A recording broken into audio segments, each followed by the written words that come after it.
gearbox. I mean, look at this, that is like crazy thick. I mean, this is like a 1/4 inch thick. That's crazy.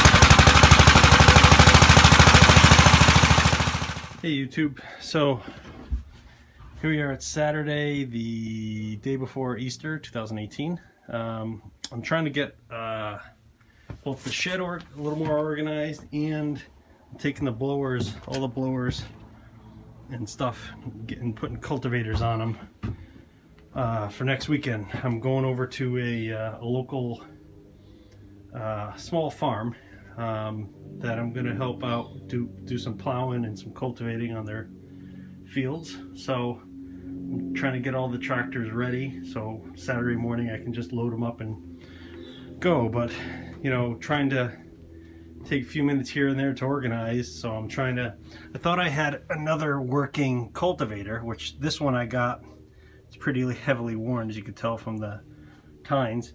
Got this one when I bought the L8, so I thought it was in a little better condition than what it is, but it's pretty bad. It does spin. Things feel tight. There's not a lot of, I don't feel like a lot of backplay, unless it could be that the gearbox is totally loaded with junk, like sawdust or something. But I mean, look at the amount of grease that's leaking out of this thing. I don't know if it's leaking from this, which doesn't seem like it. I think it's leaking from the top, because you should see the top of this thing. It's pretty caked on. But I got this one from the L8, so it's kind of funny. But I thought I had two working cultivators, but I guess not. So I'm going to dive into this and try to get, maybe what I'm trying to do is get the snow cannon under the shelter here. So I'm kicking the dog eaters are going to be kicked outside and put under tarps or something. But the snow cannon's going to stay in here, so it stays out of the weather. So I'll touch back with you. As you can see, it's pretty leaky gearbox. I mean, look at this. That is like crazy thick. I mean, this is like a 1/4 inch thick. That's crazy. But on the other hand, those they put threaded rod into it and put nuts on the underside, and because of all the leakage, the nuts came off pretty easy, so that was a bonus. Well, got it apart. What a big pain in the ass, especially doing it by yourself with no, trying to do it on the floor. Holy crap, it was just, the hex rod was just like stuck in there, just right on the end. It was probably pinching because it was like not supported, but what a pain in the butt. Whew. All right, one job done. Time to find a spot for this and get to the next. Made some progress. Got the blower off.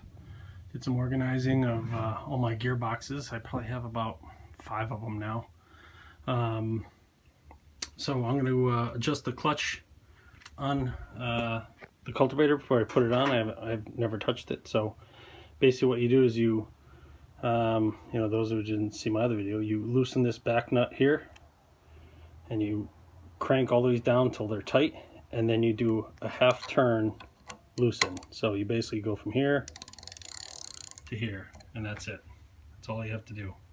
And then you go back and then you tighten these down. So I'm going to get that done and then get it on the 565. All right, got the cultivator on the 5665. It's all it's got all the gear oil in it. It's done. I just have to check the tractor itself for oil levels, and it should be good. I'll probably after this this use next weekend, which will be a heavy use, I'll probably go in and change the oil on the tractor engine. I haven't done it since I've had it, and the guy who got it from mentioned I probably should change it at some point.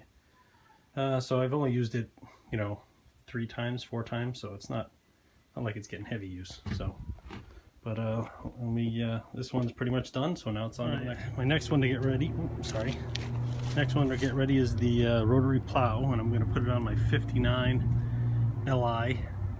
That tractor runs well, so when I got ready for plowing earlier, about a month ago. So it runs well and it's good to go, and it's got the gear reduction wheels, which are awesome for plowing. So this is my best rotary plow setup. It's the one in best condition, so I'm going to use that one.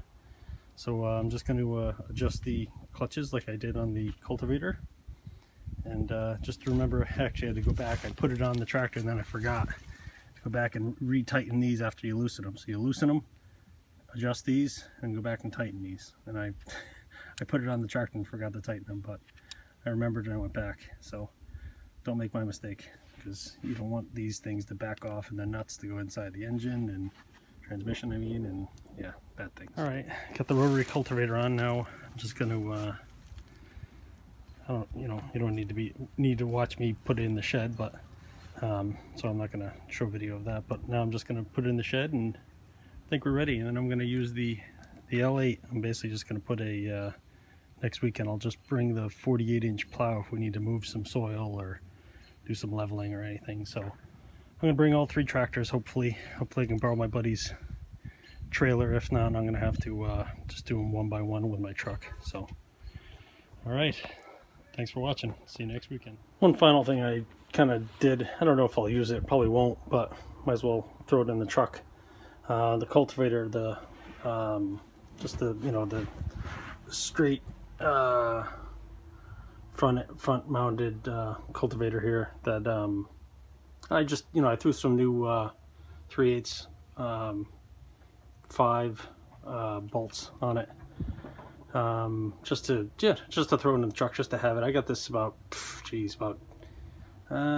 maybe at least 15 years ago, if not more, maybe closer to 20.